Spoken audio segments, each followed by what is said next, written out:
สบายดีตอนเช้าเด้อเก็บผักบวบโอ้มากใหญ่ละงามงาม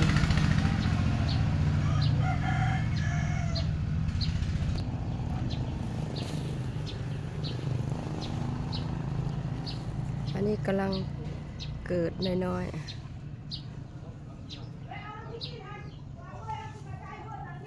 ออกดอก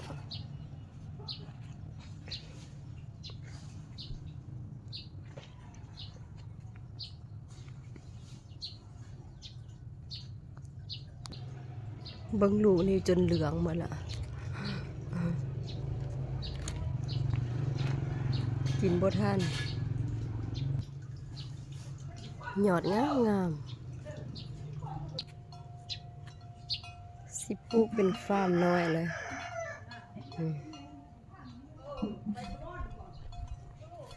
พอได้อยู่ได้กิน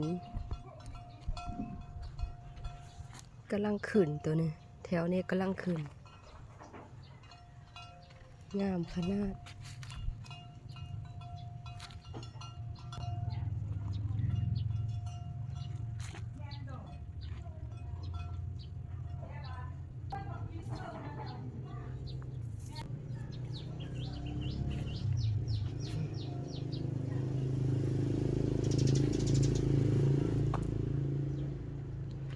ผักสลัดก็มี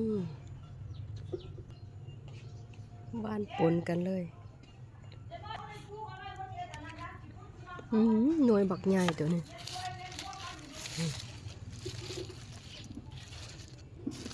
งามขนาด